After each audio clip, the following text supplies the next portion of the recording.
Here we go.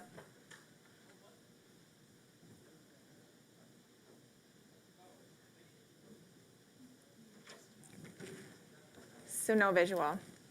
Not yet? You're back up and running, still no video. Okay. It's making me very angry right now. That's okay. I am probably just going to start. Yeah? Just start. It'll be what it is. At least you'll have audio. Like I said, they won't see you yet, but they'll hear you. Okay. So Is it eventually going to have audio or video? I'm hoping. Okay. I'm working on hard as I Hey guys, if you're joining in, let me know you're here. I want to make sure I'm seeing names here. It's super important. But this is Rock Solid Faiths Night. We are still working on visual. I promise I'm not sitting here in the dark. I am sitting in a lighted room with a bunch of people. But we are going to continue while we are getting that visual piece for you fixed. So in the meantime, you guys get to hear my voice tonight. So yeah, I know it's still black. So Ashley, we're working on it. Just stay tuned. This is a topic that we are going to cover. We are still in spiritual warfare. Actually, let me go through. It's a little hard not to show some of you guys who are online. Chapter 6 in spiritual warfare, and we are continuing on page 68 for those who do have the books at home. Those of you who are joining online, shout out to me because I am writing some of your guys' names down. Not some of you. I'm writing your names down if you shout out to me. So let me know you are on. This is a topic that is one of my favorites, and because I like this topic, I am doing giveaways tonight. So I wish that you guys could see, and hopefully you'll be able to see here very soon. I will show you pictures, but I need to see your names shouted out to me so we can put you in for a drawing. And I will do that drawing at the end of class. So on page 68, we are continuing. I know, yay. Ashley, I do have something for you here at the church. So when I see you Sunday, don't forget to tell me that I have to give that to you, just as a reminder. So page 68, for everyone that looks like you guys are all in that spot. We are continuing, as we have been learning a lot on spiritual warfare. We have left off where it's demons. Again, if you guys have questions, shoot them at me. I will do my best to see you guys online to be able to answer questions. And again, let me know you're online so we can put your name in for a drawing, okay? I believe in doing giveaways as we're learning on topics to further you guys' education. Amen? So, demons were created as angels but decided to follow Satan when he was cast out of the heavens by God the Father. So we've been learning a lot of this. I feel like this is our 4th week into this, but I keep saying, my husband keeps saying that we're probably going to keep wrapping up. This keeps going for probably a few more pages. Yeah. Guys, we probably have 2 more weeks to cover this, just an FYI, because it's very in-depth. But because Satan cannot be in more than one place at a time, we did learn this, I believe, 2 weeks ago. When we are being spiritually attacked, it is usually a demonic spirit. Remember we talked about Satan? There's only one Satan. He usually is more with like top leaders or somebody more high important. And then there's little demons. I call them little because I never like to give them more of a high rank or high place of authority, but there's little demons that are more, if you're afflicted with something, it's not Satan himself attacking you, okay? It's his demons, okay? And I'm basically recapping here with a lot that we have covered the last 2 weeks. So 1/3 of his angels decided to follow Lucifer in rebellion and were cast out of heaven. So Revelations 12:4 His tail drew a third of the stars of heaven and threw them to the earth.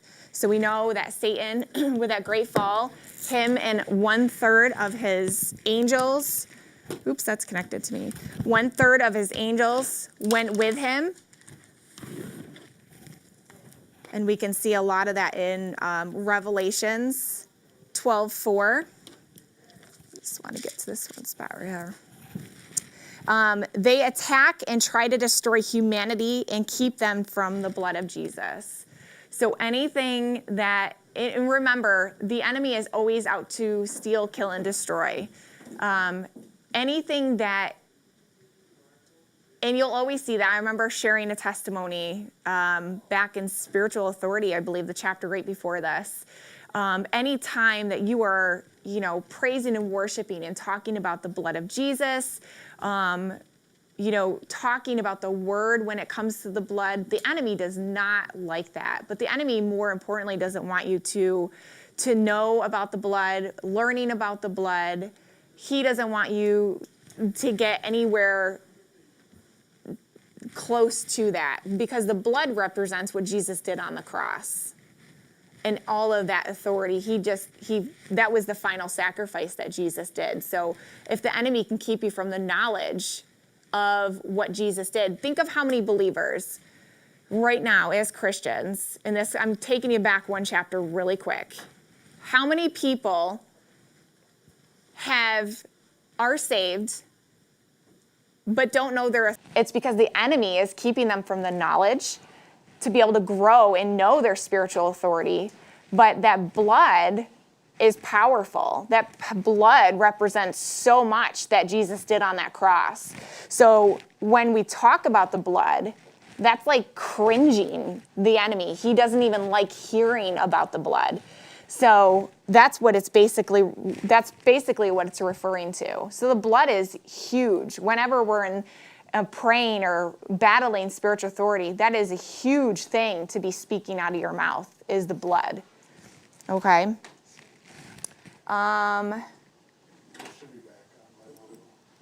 Yeah, I just heard that we just cut out. I believe we're back on, guys. I don't know if we're still cut out. If you guys can hear us, let us know.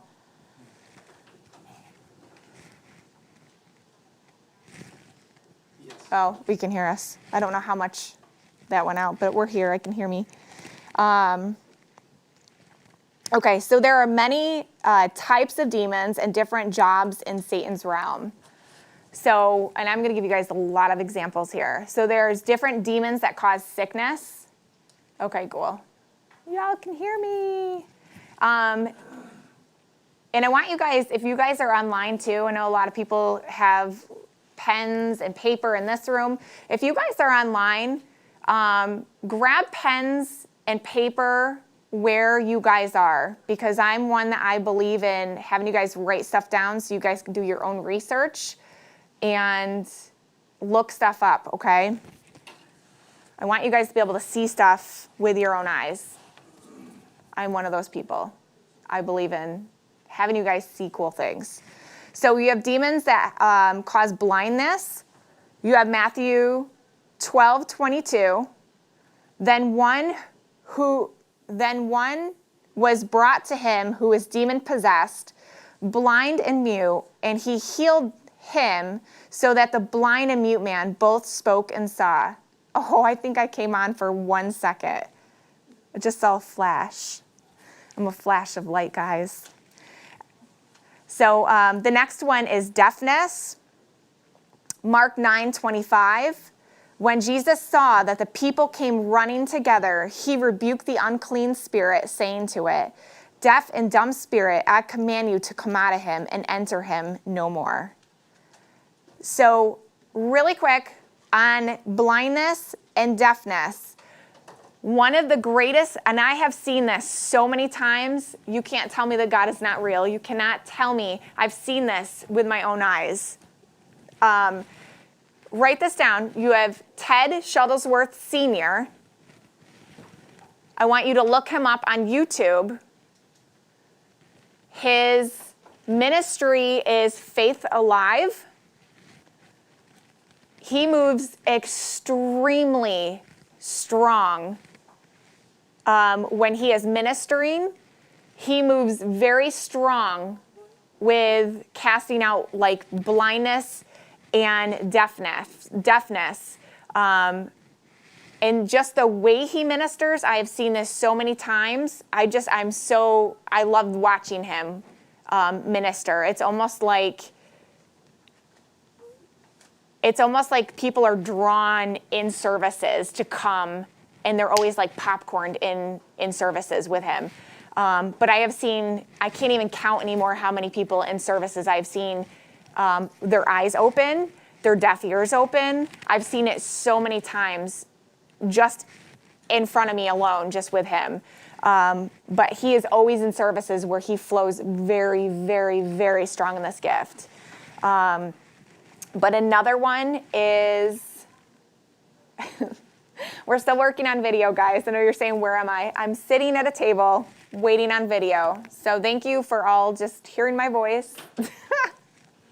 The next one is mute and no speech. So Matthew 9:32 and 33. As they went out, behold, they brought to him a man mute and demon possessed. Remember, possession is when a demon physically is taking possession inside of you. Okay? And when the demon was cast out, the mute spoke, and the multitudes marveled, saying, it was never seen like this in Israel. Another one, and there was one I wanted you guys to look at. It was the next one. Okay. Infirmities is Luke 13:11. And behold, there was a woman who had a spirit of infirmity 18 years and was bent over and could in no way raise herself up. I'm going to actually find this and post it. I posted it maybe a couple months back. But A.A. Allen, there is an incredible, I'm talking an incredible video. It's an older video, but he takes this little boy who is absolutely crippled, looks like a puppet. And I'm being for real. This little boy looks like you could just move him around like a rag doll. His legs, his arms, there is looking like there's no muscle in there. It looks like there's no bone in there. And he starts working the miracles in his body, in his physical body. But what he has to do first, because there's an order of operation, and the way he has to do it first is he has to take authority and then take authority over the devil. But then he has to move in the operation of the miracle, okay? And it's called working of miracles. And we'll get into this. Some of you guys have been in this class, I believe, when we gone over healing and miracles. But what he does is he works that miracle, and all of a sudden you see him and you'll see him shove this little boy around a little bit, but then you'll see him stand right up, this boy right up. And this boy, all of a sudden, you can see slowly his bones. You can't see his bones, but you see all of a sudden there is like formation of a stand-up bone. This boy all of a sudden is learning how to like stand. This wiggle bone in his legs is no wiggle anymore. He's starting to stand because he took care of that infirmity. So you're physically seeing this over video, over the entire thing, but it's because of that was a spirit of infirmity inside of that boy. But this boy, and I can't remember the age of this boy. This boy looks like he's like 4 or 5 years old. And he was like so much older than what you're physically seeing. But the infirmity made him look so much younger. I'll find it and post it on my page.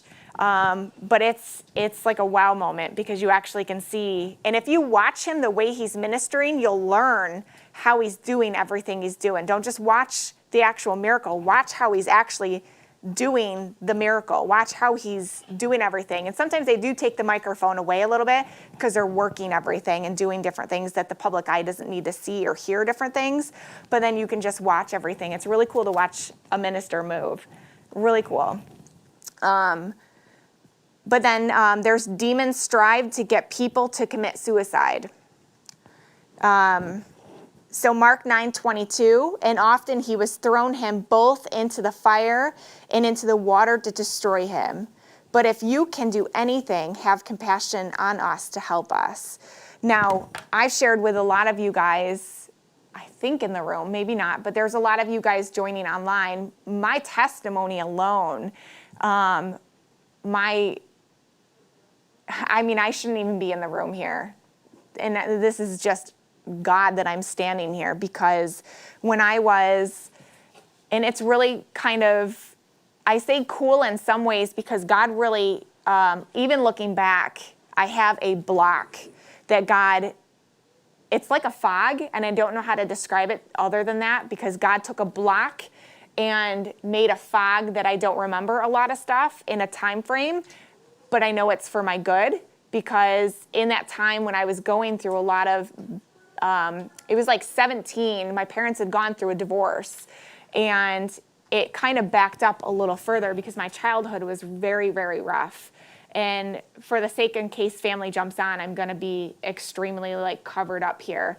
But I was sexually molested by a family member when I was a little girl, so it escalated a little bit into going into my teen years, where I jumped into alcohol, my parents divorced, and then when I was just going into 18, my parents went through this divorce, and it was just like a house divided completely. And I was going to school absolutely plastered.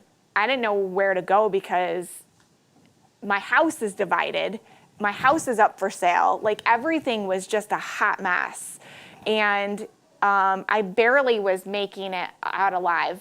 And I'm just going to get a little raw here because I had clothes in my trunk of my car. I'm walking into school drunk. I think I shared a couple weeks ago, maybe I didn't. I shared to somebody, I don't know. I've shared this testimony so many times, but I ended up having a very rough year in my high school years. Ended up getting kicked out of high school, kicked out of 2 other schools. It's just spiraled right down, really, really bad, but ended up in the BSU trying to take my life, and was not allowed to leave the BSU until I had a stable home. And my grandparents ended up taking me. But in that moment of being in the hospital, they just looked over my life, and the doctors were like, we don't even know how you're alive right now. We don't even know how you are physically alive because of the pills that I just took. And the pills that I took, if you take so many or whatever, you're supposed to have multiple seizures. I didn't even have the seizures. So they're like, we don't even know how this happened.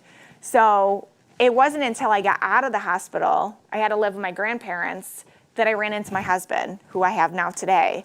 But it was so God orchestrated. It's not even funny. It's just a cool story. But once I ran into him, we had entered the doors of the youth pastors of his tabernacle. It's the weirdest, craziest story of how this whole thing happened. But I had such a heavy spirit of suicide over my life because I tried twice. The second attempt, I spiraled and did something, and I don't remember. It was just triggers that would hit me. And at that moment, I was ready to run my car right into a tree. And I remember calling my guidance counselor, and I was like, I'm done. This is the second time, I'm done. I don't care. I do not care. And it was just I had nothing left to live. When you don't have Christ, there is nothing. When you don't know that answer and you don't know who Jesus is, what do you have to live for? And I wish everyone knew that they had a plan and purpose, because that's really who God is. And Jesus has a plan and purpose for you. The enemy is out to destroy and kill you and make you think you have no hope or a future. He wants to put those plans. And I remember hearing before those pills, I swallowed them. I was sitting on the floor in the kitchen, and I remember bawling. And I was so low to the point of hearing the demonic spirits talking to me. I remember hearing them saying, just do it. And I remember being so clear, that's how low I was, that it was just I'm done. I was crying. It was that low of hearing those voices. And when you're that low, you have no other hope. But when I got a hold of Jesus, let me tell you, big mistake, buddy, because I could have been dead. Big mistake.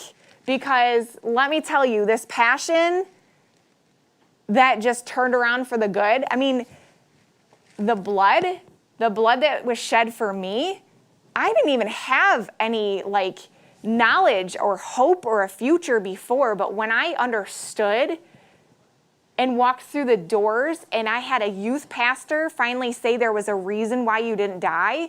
I had doctors who were like, there's a reason you didn't die.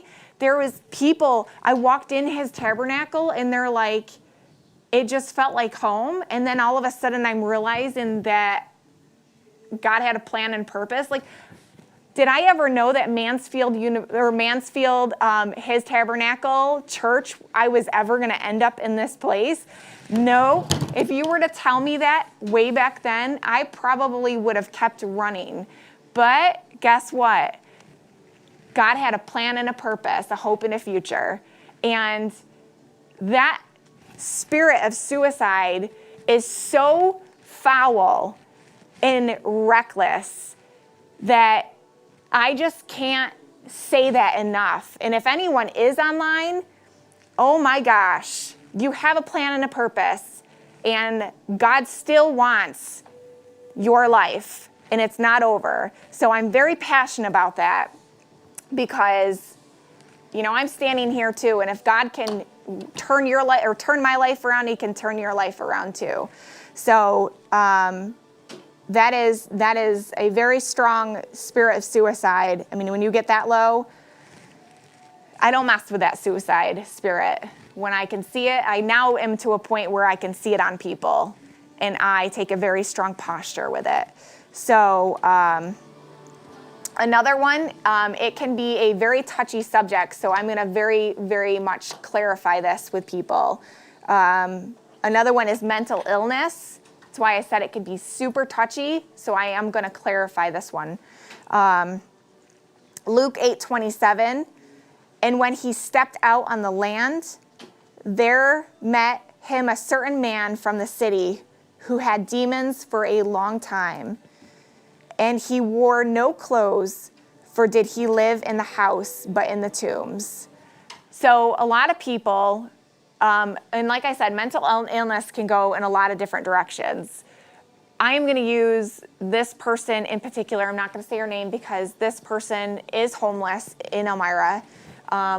Just saying Elmira, everyone's immediately, whoever is in Elmira is going to know exactly who I'm talking about. But this person, everybody claims has mental illness. She takes, I gotta be careful, everyone's just going to know. I'm just going to leave her name out. Takes everything off people's porches and constantly is in jail, constantly is being picked up by the police, punches police in the face. We are always seeing her with shopping carts. I mean, she carries mattresses across the bridge. I don't know how she gets mattresses. We see her so much that our mouths drop watching the stuff that she carries all over the town of Elmira. She is butt naked half the time, which is why she gets picked up. We've seen her in her underwear. We've seen her topless. We've seen her buzzing her hair off, and everyone still says mental illness. We have drove by and said hello to her. Here is what the real issue is. That demon needs to be cast out. And the reason why the demon is not cast out is because she does not want it. So the real root underneath everything, and I'm not going to say it's not mental illness because I know that there is mental illness because it's that demonic spirit that is there with that mental illness. And I am covering that as that kind of mental illness because there is heavy drugs involved on top of it. Very heavy drugs. But I have constantly wanted to stop and minister to her. But I have always known, don't do it.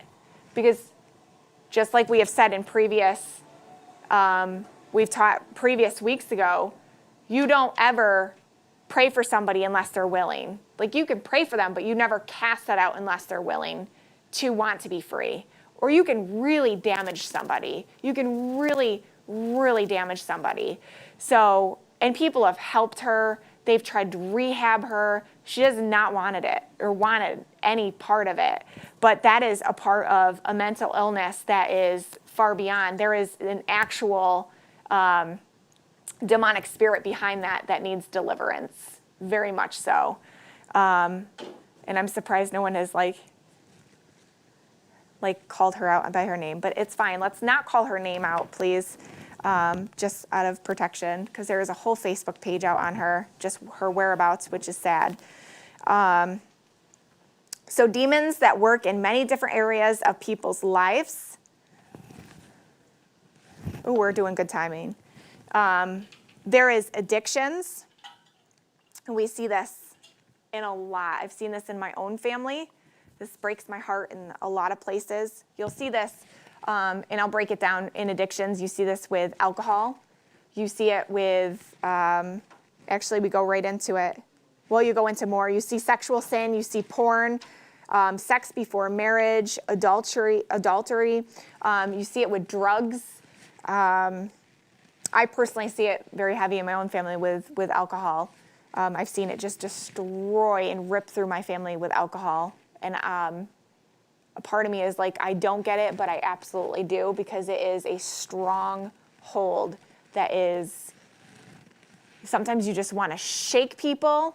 I know you guys completely understand that whole portion, but it just is, it's heartbreaking is what it is, because all you want to do is you just want to give them the word. And honestly, what I can honestly say is people need heavy deliverance when it comes to this.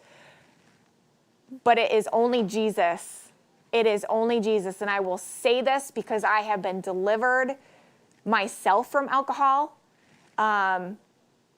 It is only Jesus that can fulfill that void. It is only Jesus that can deliver you, and it is only Jesus that can fulfill that void. Only Jesus. Because if you're doing it on your own without Jesus, you can do it for so long until you're right back at it, because that hole is void. It is only Jesus that can deliver you. And it is only Jesus that can fulfill that void. The Word of God and Jesus. I'm just speaking the truth there.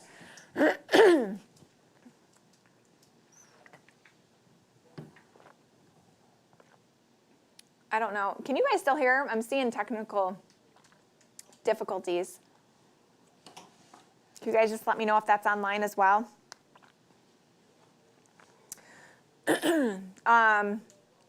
They push the cults and occult practices, false teaching, witchcraft, and doctrine of demons. 1 Timothy 4:1.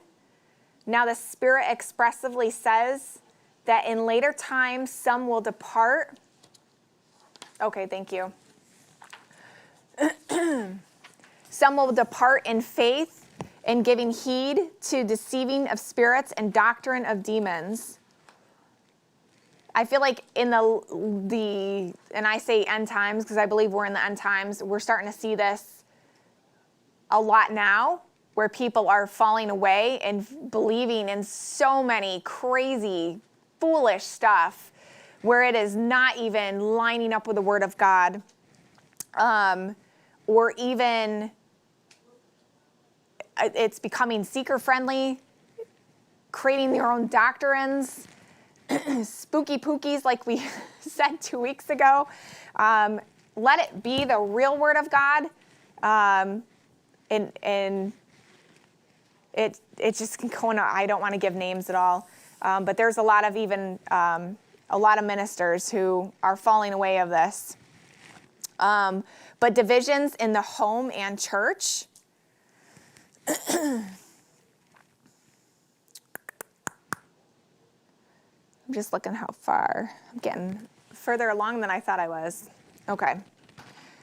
So from the very beginning, this is the very nature of Satan.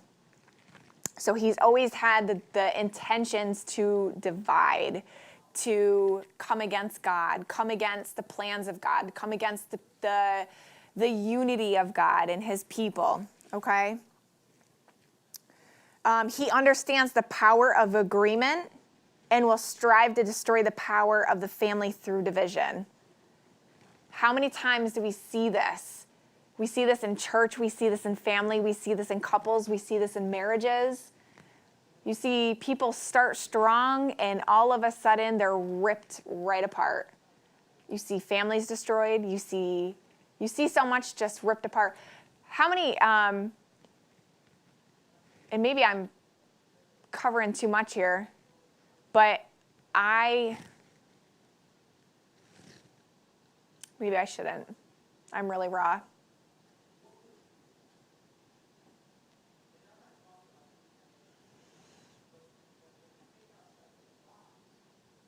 Discretion is a good thing. This is me filtering. That does not ever happen. Thank you, Jesus.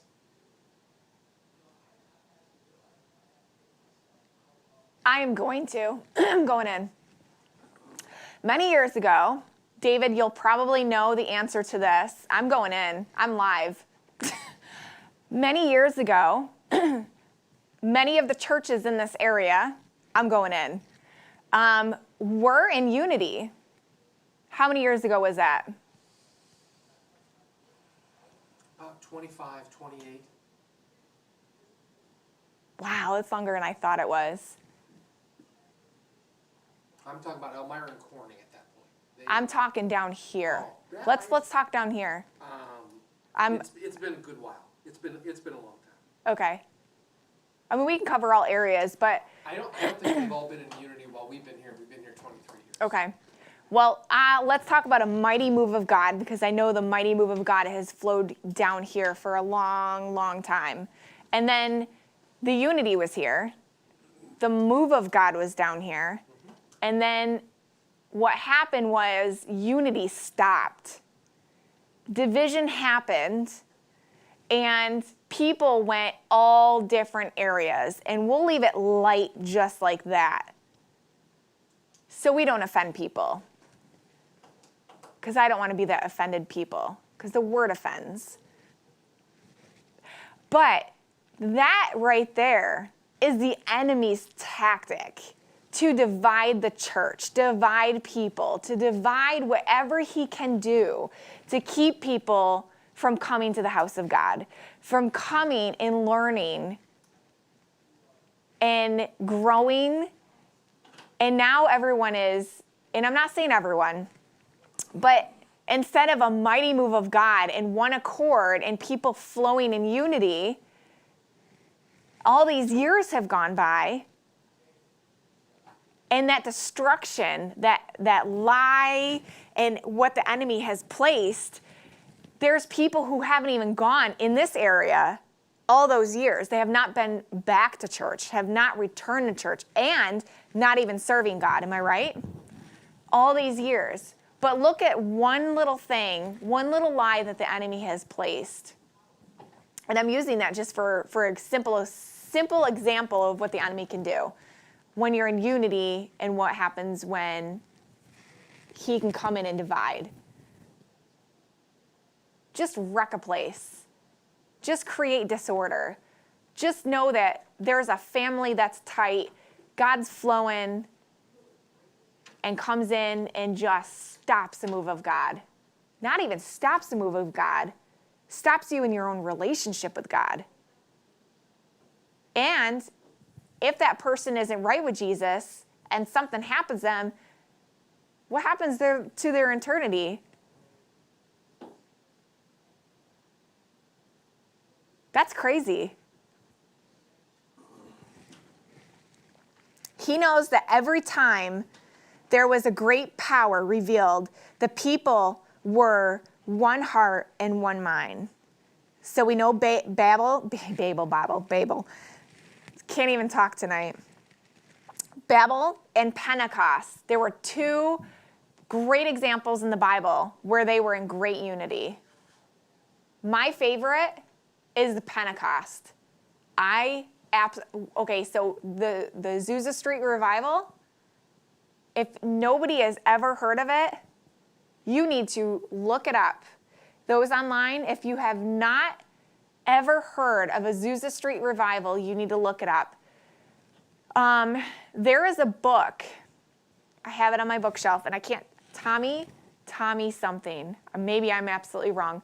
It's Miracles of Azusa Street Revival, Stories of Azusa Street Revival, something along the lines. It is people from the Azusa Street Revival who wrote their own stories. I feel like it's Tommy something. Tommy Tenney? I don't know. You'll find it.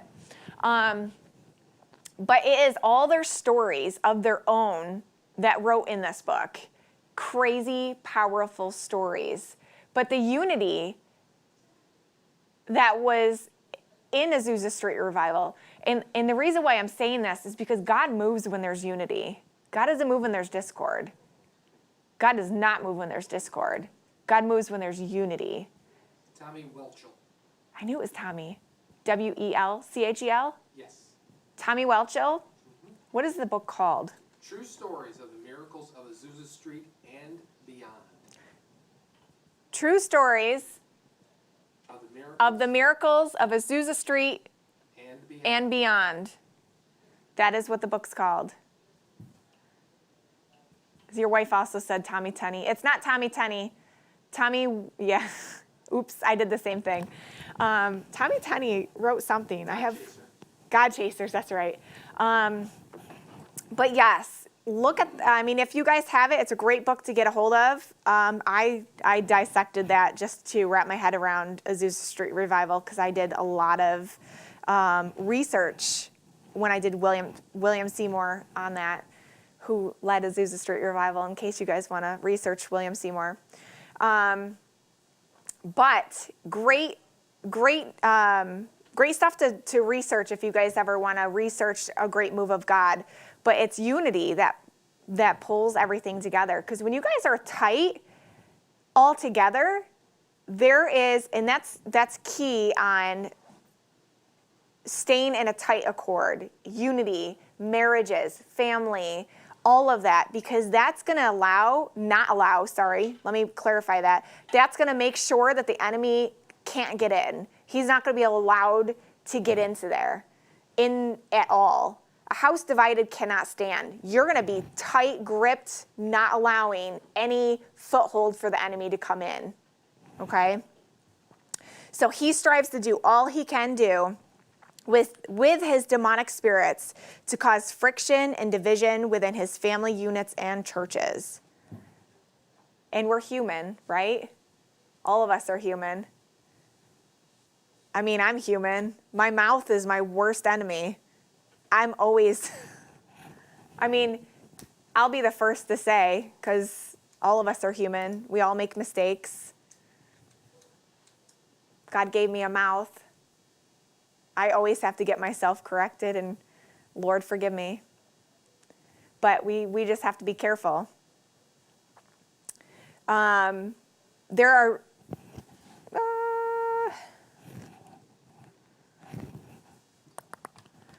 I'm trying to figure if I want to continue going on real quick. There are many other demonic spirits that are active on this planet. Just remember, these spirits are not actually named these things, but are actively involved in those actions within people's lives. Let me just see how long this goes real quick, because I was...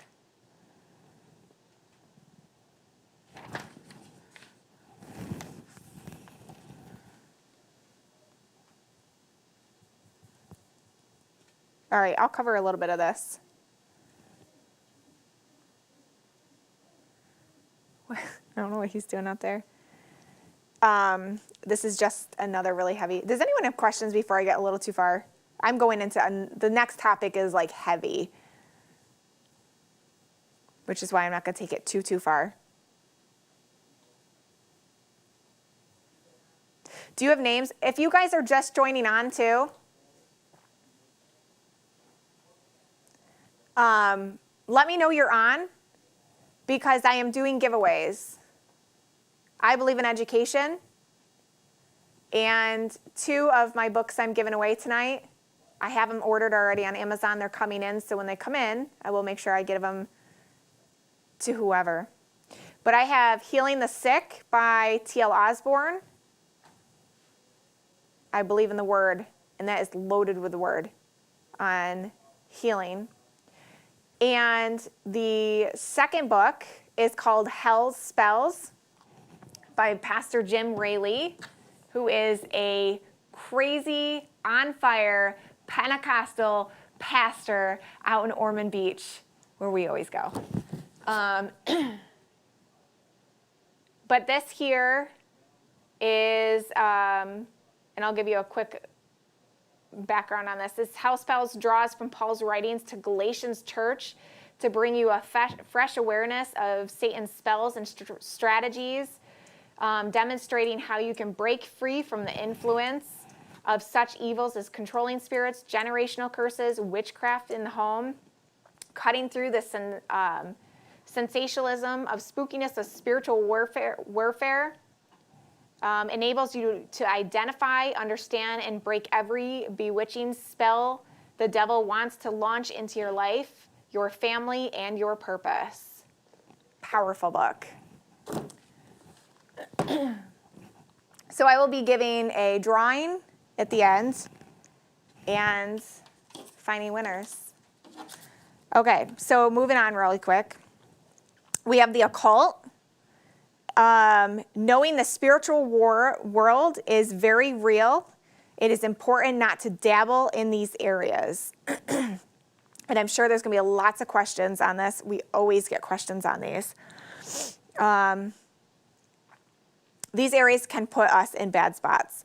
So there are certain things that you could never play with because you can never play with because you will give the devil a foothold in your life. There are certain things that you should never play with because you will the occult is very real and people are flocking to it because it is real and it works. So the first thing we're going to cover is psychics. This is always a common question everybody wants to know because people think that it's okay. It's not okay. Psychics are real people. However, just like we covered there's God and there is Satan. We're going to cover this in 2 seconds, but Satan always counterfeits God, okay? And we're going to go into that in just 2 seconds. So psychics are real, and they do have the ability to tell the real facts, okay? What are they getting? Where are they getting their information? There are only 2 places to get their information in the spiritual world: God and Satan. Psychics get their information from the demonic world. They will get credit. They will give credit to God. Notice the small g, but not to Jesus, because they are not hearing from heaven. So the best example I give this is, and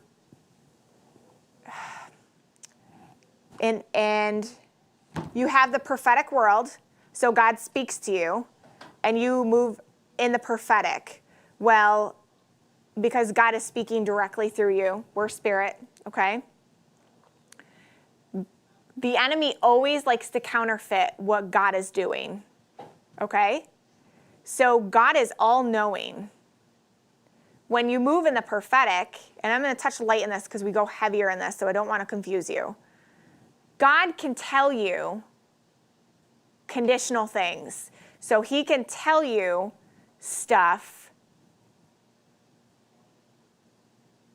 that it's more confirming stuff that you already know. You already know, but can tell you stuff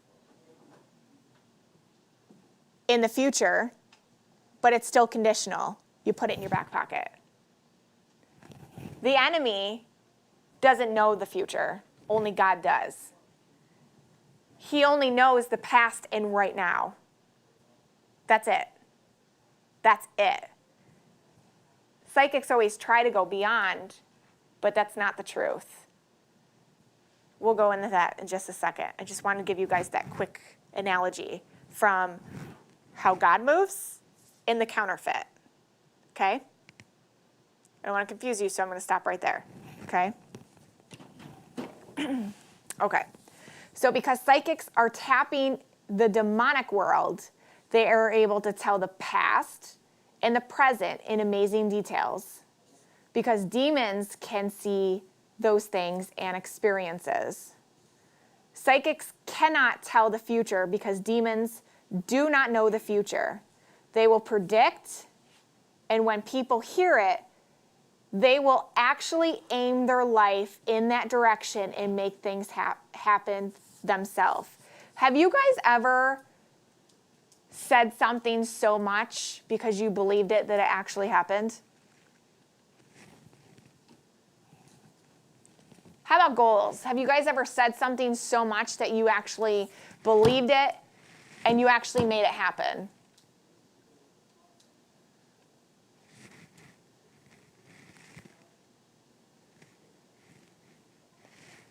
Your words are powerful. So if you're going to say something, and I'm going to get real with you in just a second. If you're going to say something, you can actually physically make that happen. But it may not happen. But you can make it happen. Do you got me? I know I'm like twisting you around a little bit. Let me continue just a little bit more. I'm going to give you my life experience because I've been tapped in my dark places. I have been to psychics.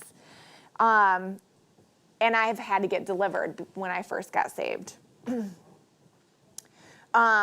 Psychics are demonically based, and you should never go to one. And if you have, you should renounce that demonic influence in your life. I've had to do this. So let me stop right there for 1 second because I want it to kind of digest just a little bit because this can be a little bit heavy.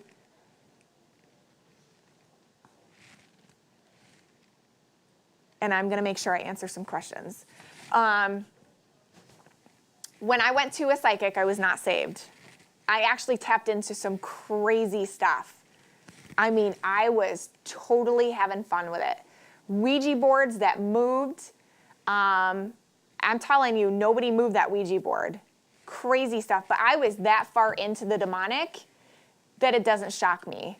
I was levitating, me and my friends. I don't even remember the game that we were playing, but we were like straight up levitating each other. And there was some nights that I could not sleep because I was straight up scaring the crap out of myself. I remember having moments. So I've always had these moments in my life where the demonic always, guys, I'm real. I'm just going to give it to you guys like how it is. I might have even shared some of these stories with you, but it's just how it is. I have had so many moments where I have seen physical demons, and I don't like it. I really don't like it. But one of the times, I was such a young girl where I've seen these manifestations. It scared the life out of me. I remember waking up in some moments, and this is before, I've always had these like working up to these weird dark moments. But even as a young girl, I'd wake up in the middle of the night seeing demons, scared to death to even like go out of my room. And I used to just sit there holding myself and urinating through my hands and urinating on my carpet. I told you I'd get raw. And then I would be scared out of my mind, run as fast as I could, and sleep between my mom and dad, thinking these things can't touch me. There was a lot of crazy demonic influence. But as I got older, I just kept playing around with a lot of crazy stuff. So when I finally got, I think it was 17, I finally went to a psychic and told me everything I ever did. Of course, they all do, right? And told me stuff that just currently happened, told me my friend that just passed, because we used to do this Fast and the Furious drag racing. Yes, I did, with my friends. We used to pretend we were the Fast and the Furious, but we just lost my good friend. And supposedly he just visited me during that visit, went through all the details of what he was trying to like visit me during that. But she gave me a lot of different information during that visit and then gave me future stuff. That future stuff never came to fruition, but gave me in detail everything from my life. Now, because I believe that psychics, if they got saved, I believe that they move in the prophetic, but they're tapping into the wrong source. I believe they have the gifts that were given from God, but they are tapping into the absolute wrong thing. They're not hearing from God, they're hearing from demons. So, I know I'm going right on time here. But at the same time, only God can predict that future. Demons only knew about that right in the moment, and they know about your past. But if I believed, see, what they told me about my future was exactly what I was going to have as a child, exactly what they were going to look like to the T. I didn't have that child to the T. God can only make that child. God can only give me the child because God's the one that makes the babies. So how can the enemy, before the baby's in my womb, how can he know what this baby is going to come out? Do you know what I mean? The enemy didn't know that, and it wasn't even accurate. So what I'm trying to say is only God knows your future. These are demonic spirits that only know your current situation because it just happened in your past. Okay?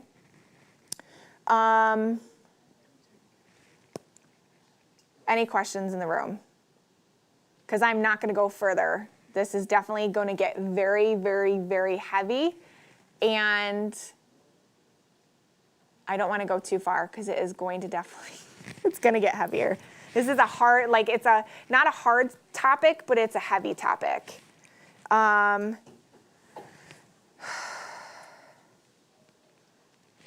Linda, Satan does look at your patterns from the past, and that's a lot of times what they try to say. yes, that's actually good. So Kenny just actually mentioned that the enemy knows your pattern from your past. It's actually, I believe family history is one too. So he'll see a family history too. And then the generational curses, so he'll actually wiggle that through as well. But Linda, you mentioned here the devil puts, or I think you're asking, can the devil put spells on you if you are a Christian?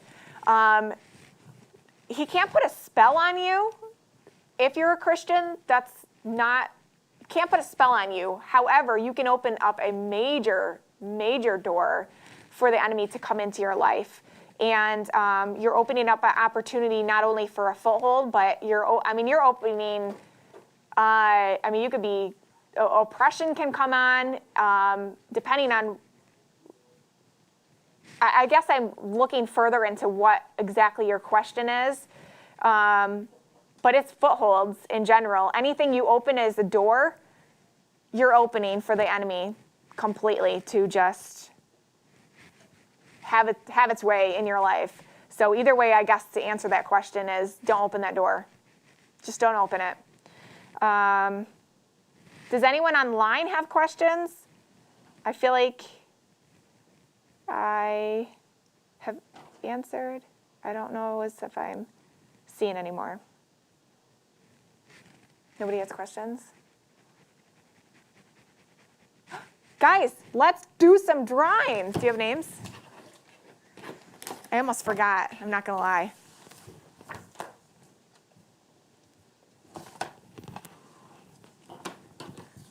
Guys, shout out to me if you're excited. Who's going to win? Tell me who's winning. All those should be in there. Okay. Guys, who's going to win? Gerald. Who's winning? Who's winning, guys? I put his name down 11 times. Talk to me, talk to me, talk to me, talk to me. It's not in there. I get passionate when it comes to this stuff because, the enemy has gripped me for so long. So long. You guys probably think I'm crazy when I talk about some stories. I don't care though. I'll expose them any day. Because I have been healed, I have been delivered from so much, it's crazy. Okay, the first one. You guys ready? Sorry, Kenny. The first one is Healing the Sick by T.L. Osborne. Zach Ruth, are you still on?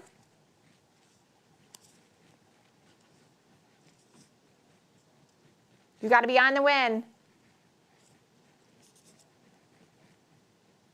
I'll give you just a second. Zach Ruth, are you on?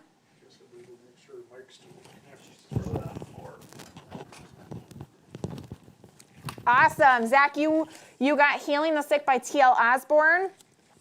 Why don't you private message me so I can get that in your hands, okay? And when that comes in, it's like a 2-day, so it will come in Amazon, and I'll let you know when it comes in, and I'll get it to you, okay, buddy? And I have one more. Who's ready? Who's going to win? Who's going to win? Who's going to win? Who's going to win? Who's going to win?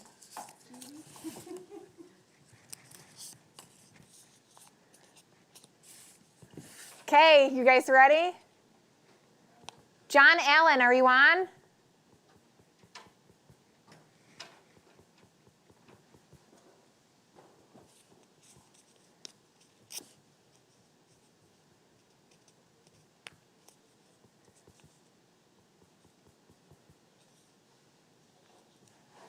Gotta be on to win. Gotta be on to win. Shout out to me. Doesn't look good.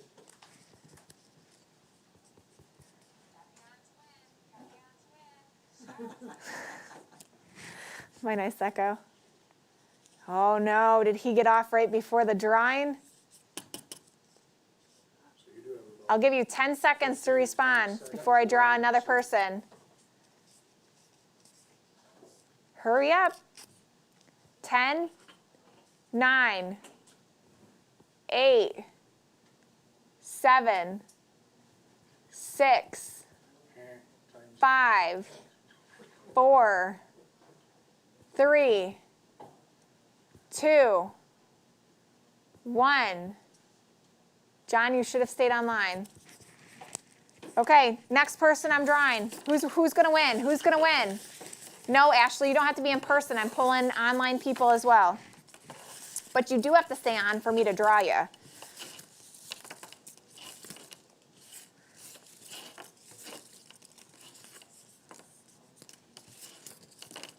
Is that fair? It's your game. It can be any way you want to do it. Jonathan Allen was from Tennessee. Is that right?